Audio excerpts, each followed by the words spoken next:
Good morning. स्वागत है आपका कक्षा 10 सामाजिक विज्ञान यानी कि सोशल साइंस के सिविक्स पोर्शन में। आज हम प्रारंभ करने जा रहे हैं अध्याय 5 यानी कि 5वें अध्याय में, जिसका शीर्षक है जन संघर्ष और आंदोलन। क्या? जन संघर्ष और आंदोलन।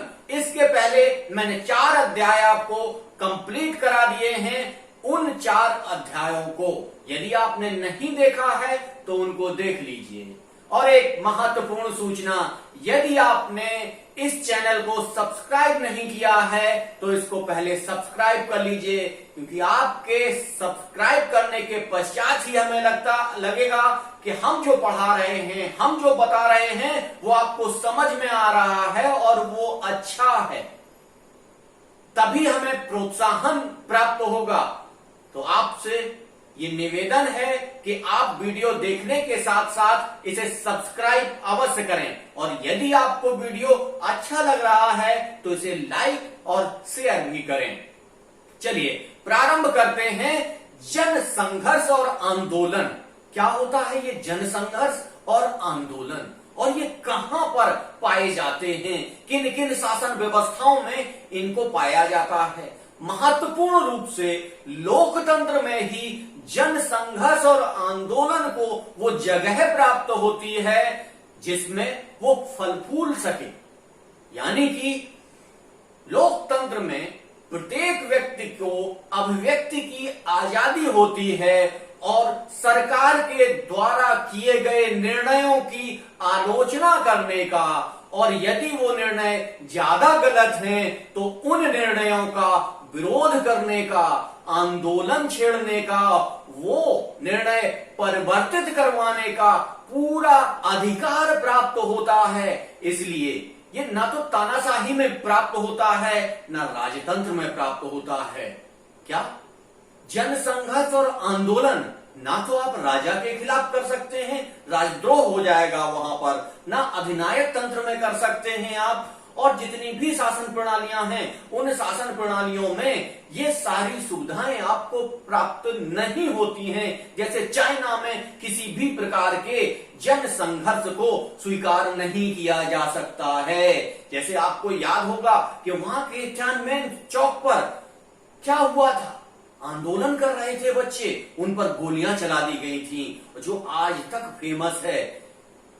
तो मार्क्सवादी या अन्य किसी भी प्रकार के मूल्य में जन संघर्ष और आंदोलन को जगह प्राप्त नहीं होती है, जबकि ये व्यवस्थाएं आंदोलन से ही उत्पन्न होती हैं। लेकिन इसके पश्चात भी वहां जन संघर्ष और आंदोलन को स्थान प्राप्त नहीं होता है।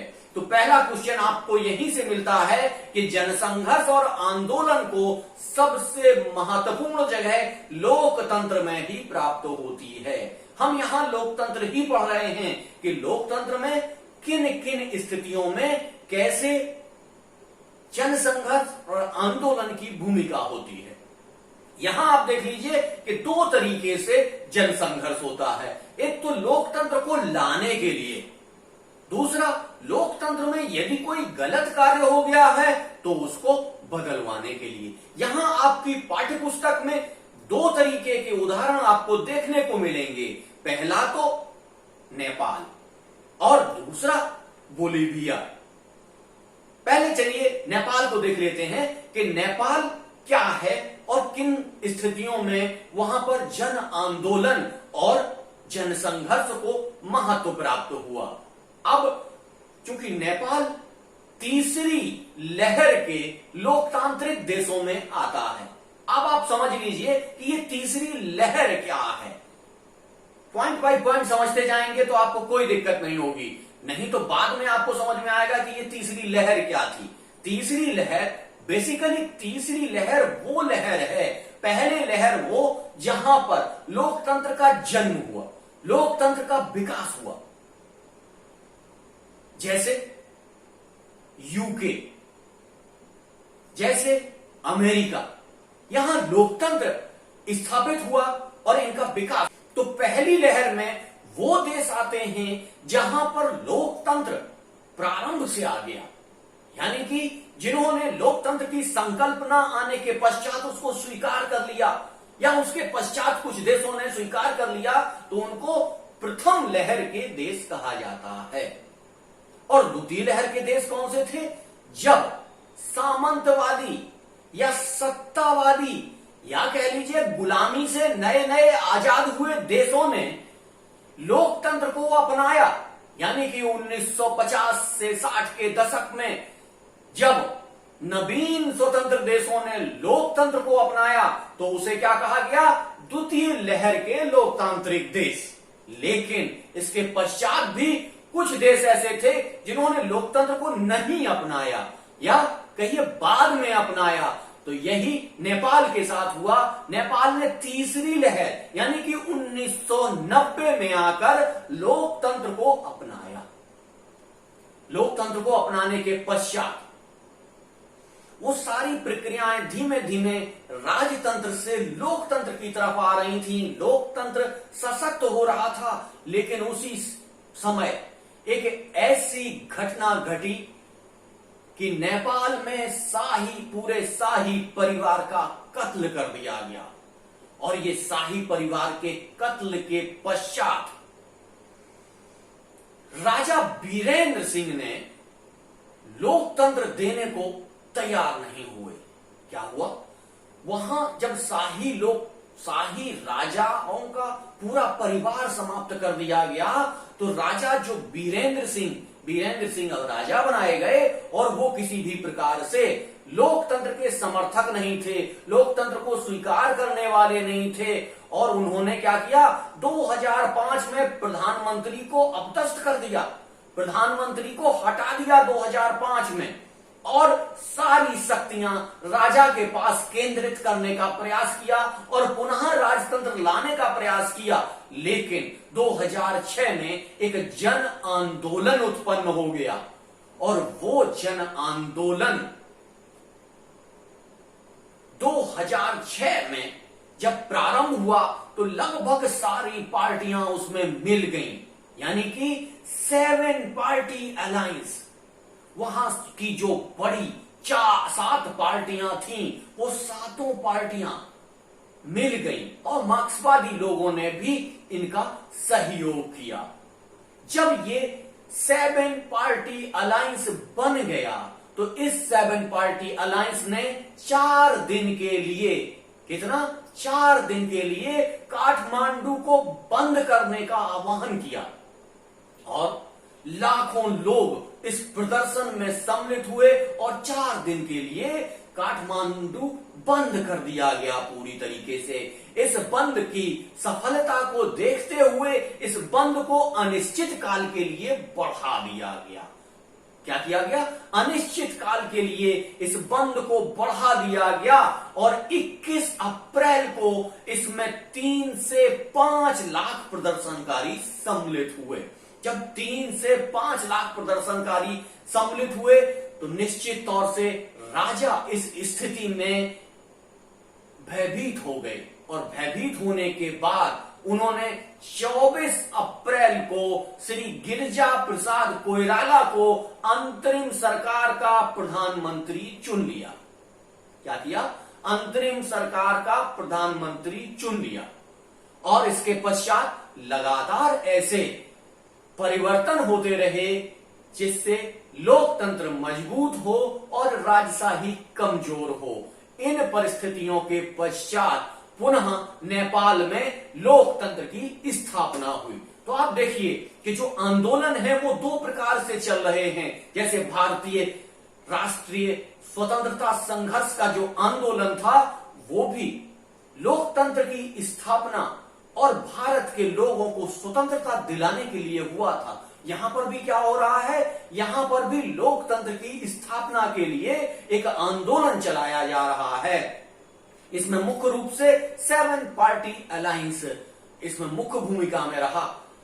तो मैंने आपको बताया कि लोकतंत्र में 2 तरीके से आंदोलन या जनसंघर्ष होता है, या तो लोकतंत्र को प्राप्त करने के लिए, या लोकतंत्र प्राप्त अगर हो चुका है तो उसके पश्चात यदि सरकार जन भावनाओं के विरोध में कार्य कर रही है, तो उन भावनाओं के विरोध में जन संघर्ष होता है। जनता को के द्वारा ये बताया जाता है कि सरकार ऐसा कार्य ना करे, ये जन भावनाओं का विरोधी है। आपकी पुस्तक में 2 उदाहरणों से इनको समझाया गया है। पहला उदाहरण मैंने नेपाल का आपको समझा दिया गया है। आप पूरी तरीके से समझ गए होंगे कि किस तरीके से जनतंत्र को, लोकतंत्र को लाने के लिए वहां पर एक जनसंघर्ष या आंदोलन छेड़ा गया। लेकिन इसके पश्चात जब सरकार के द्वारा कुछ गलतियां की जाती हैं, जन भावनाओं का सम्मान नहीं किया जाता है, तो उस जन भावनाओं के सम्मान के लिए कुछ आंदोलन स्थापित किए जाते हैं। उनको हम लोग देख लेते हैं कि किस तरीके से वो आंदोलन होते हैं। इसमें सबसे प्रमुख उदाहरण आपकी किताब में बोलेविया का दिया गया है। बोलेविया क्या है? ये लैटिन अमेरिकी देश है, एक लैटिन अमेरिकी गरीब देश है। क्या है बोलेविया? लैटिन अमेरिकी गरीब देश है जिसमें लोकतंत्र स्थापित है। लेकिन उसके पश्चात भी यहां पर क्या हुआ? बोलेविया में जल युद्ध हुआ, यानी कि जल के लिए आंदोलन किया गया। इसमें मेन कारण क्या था? पानी का निजीकरण कर दिया गया था। पानी जो एक सार्वजनिक वस्तु है, जिसके बिना जीवन आवश्यक ही नहीं है। लेकिन बोलेविया में क्या हुआ? वर्ल्ड बैंक के दबाव में आकर वहां की सरकार ने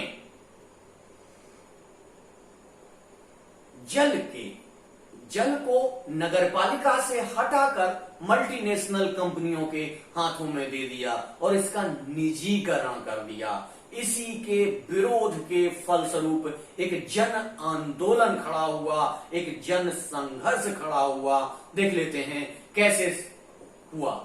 इसे फेडेकोर ने प्रारंभ किया था। इसने फेडेकोर ने, याद रखिएगा क्योंकि कभी कभी पूछ लिया जाता है कि ये किसने प्रारंभ किया, तो ये फेडेकोर ने प्रारंभ किया। अब आप देख लीजिए कि हुआ क्या था। वहां की एक नगरपालिका है जिसका नाम है कोचबंबा। क्या? कोचबंबा शहर की जो नगरपालिका है, जो नागरिकों को जल की आपूर्ति करती थी, उस जल की आपूर्ति करने वाली नगरपालिका से वहां की सरकार ने वर्ल्ड बैंक के दबाव में आकर, क्योंकि गरीब देश, वर्ल्ड बैंक से बहुत सारी सहायता उनको लेनी पड़ती है, तो इस सहायता के फलस्वरूप वर्ल्ड बैंक ने उनके ऊपर दबाव डाला और दबाव के फलस्वरूप उन्होंने कोचबंबा शहर की जल आपूर्ति नगरपालिका के हाथ से लेकर बहुराष्ट्रीय कंपनी के हाथ में सौंप दी। अब देखिए कि इससे होता क्या है। जब बहुराष्ट्रीय कंपनी के हाथ में इसका नियंत्रण आ गया, तब उन्होंने बहुत सारा पानी का बिल बढ़ा दिया, या पानी के जो दाम थे बहुत ज्यादा बढ़ा दिए। पानी के दाम आसमान छूने लगे, यानी कि पानी 1000 रुपए तक, यानी कि बहुत सारे नागरिकों का जो बिल था वो 1000 रुपए तक पहुंच गया।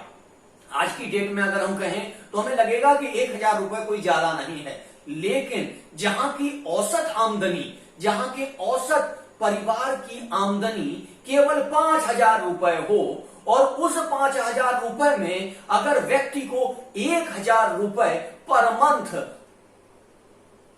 पानी का देना पड़े, तब आप सोचिए क्या स्थितियां होंगी उस जगह की। 5000 रुपए कमाने वाला व्यक्ति 1000 रुपए बिल के रूप में बहुराष्ट्रीय कंपनियों को दे दे, तो ऐसे समय, ऐसी स्थितियों में वहां की जनता आक्रामक हो गई, इसका विरोध करने लगी और एक संस्था का जन्म हुआ जिसे फेडेकोर कहा जाता है। फेडेकोर का निर्माण हुआ और फेडेकोर ने सरकार के इस कदम का विरोध प्रारंभ कर दिया, और जब विरोध प्रारंभ हुआ तो सरकार ने उसे कुचलने का पूरा प्रयास किया। वहां पर मार्शल लॉ लगा दिया गया उन लोगों को डराने, धमकाने, पीटने और उनके खिलाफ केस दर्ज करने की बहुत सारी प्रक्रियाएं हुई, लेकिन लोग डरे नहीं और इस स्थिति में ना डरते हुए वो सड़कों पर उतर आए। सड़कों पर आकर उन्होंने पुलिस को पीटना शुरू कर दिया। पुलिस उनको संभाल नहीं पा रही थी। ऐसी स्थिति में बहुराष्ट्रीय कंपनी के लोग स्वयं ही वो जगह छोड़कर भाग गए और पुनः जल पर अधिकार नगरपालिका को प्राप्त हुआ। सारे सरचार्ज हटा लिए गए, सारे के सारी जो बिल बढ़ाए गए थे उनको कम कर दिया गया।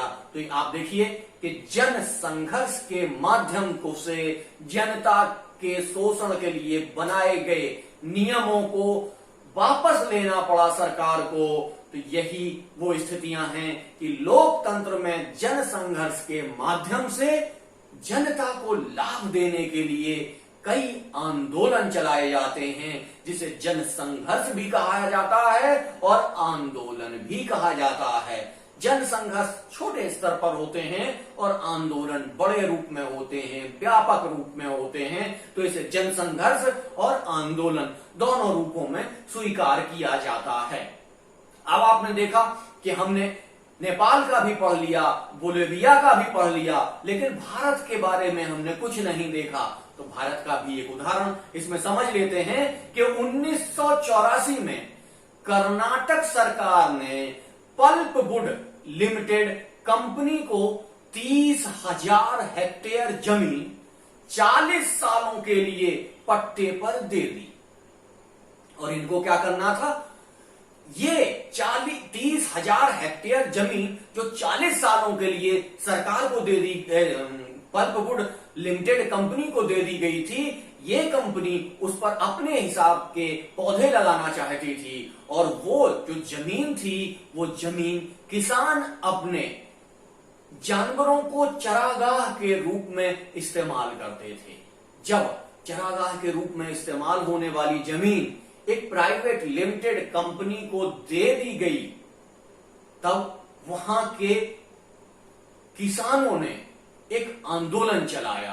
पहले तो वो शांत रहे, लेकिन फिर उन्हें लगा कि ये उनके अधिकारों का हनन है और घास को हटाया जा रहा है, नए पौधों को लगाया जा रहा है, ऐसे पौधों को लगाया जा रहा है जिनका जनता के लिए कोई उपयोग नहीं है, उसी कंपनी के लिए उपयोग है, और जनता के लिए उपयोगी चीजों को हटाया जा रहा है। तब वहां पर एक बड़ा आंदोलन उठ खड़ा हुआ, जिसको क्या कहा गया? तोड़ो और रोपो आंदोलन। क्या? तोड़ो और रोपो आंदोलन। यानी कि कंपनी के द्वारा जो पेड़ लगाए गए हैं, उन पेड़ों को तोड़ो, उनको उखाड़ो और उनकी जगह पर अपने इस्तेमाल के लिए, अपने प्रयोग के लिए, अपने जानवरों के प्रयोग के लिए ऐसी चीजें लगाओ जो जनता के उपयोग की हों। इन सारी स्थितियों में आंदोलन को देखते हुए सरकार को वो फैसला वापस लेना पड़ा।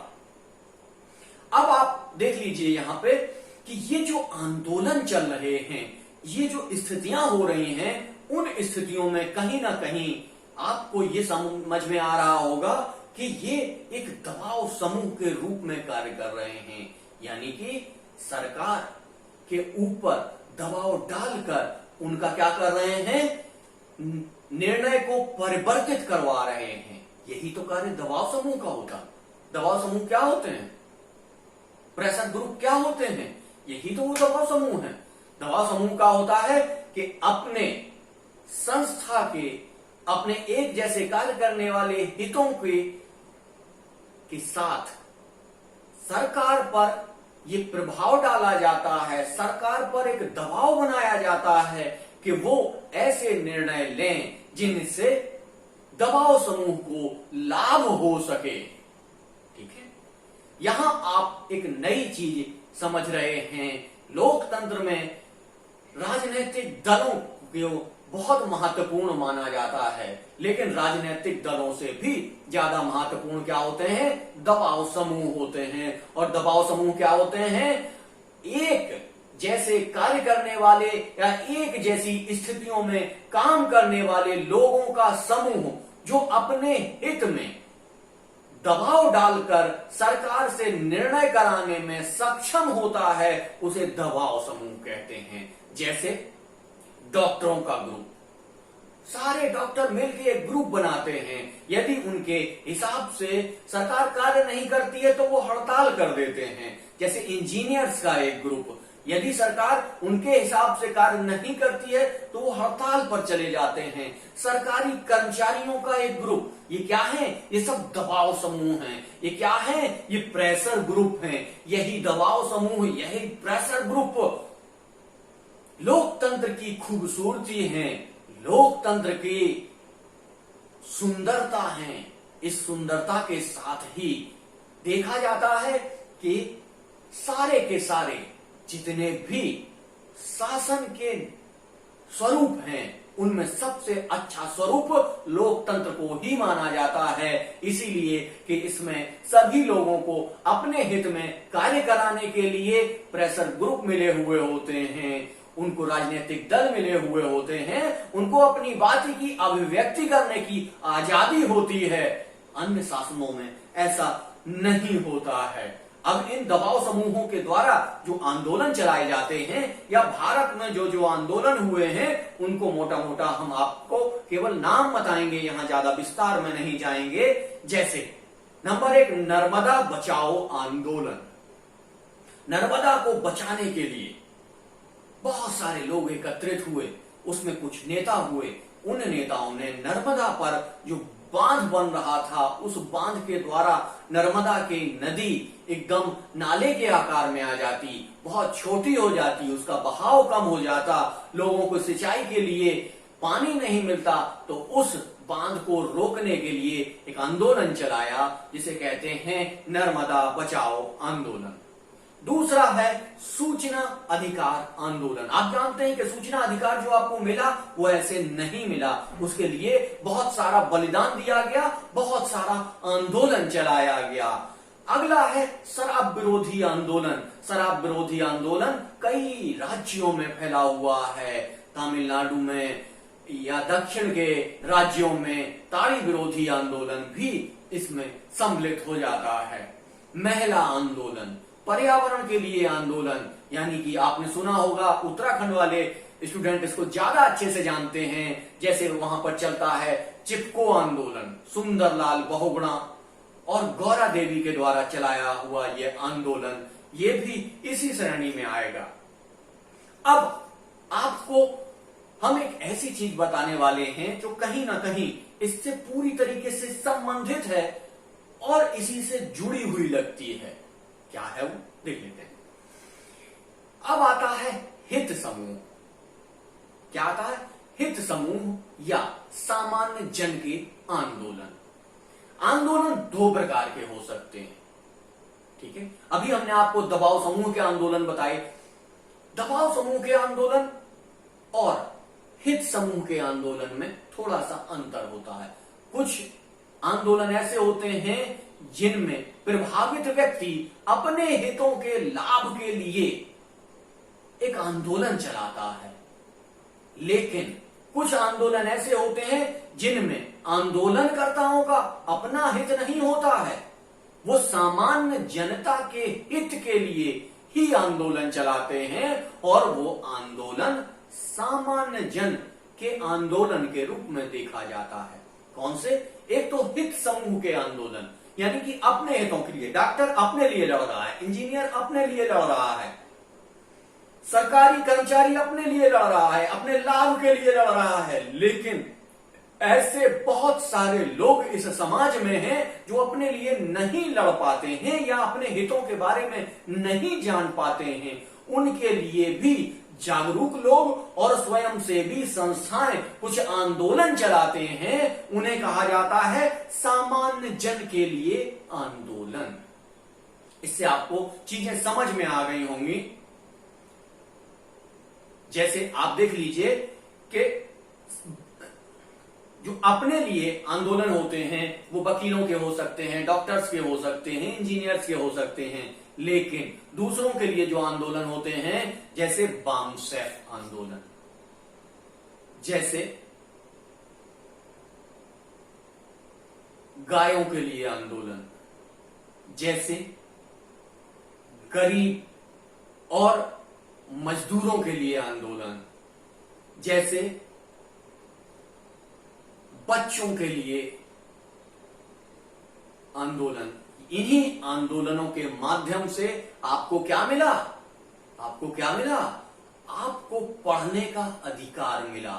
अनुच्छेद 21 में प्रत्येक 7 से 14 साल के बच्चे को 7 से 14 साल के बच्चे को पढ़ने का अधिकार, अनिवार्य और निःशुल्क पढ़ने का अधिकार भारत में प्राप्त हुआ। तो ऐसे थोड़ी प्राप्त हो गया, ये सरकार ऐसे थोड़ी सुन लेती है।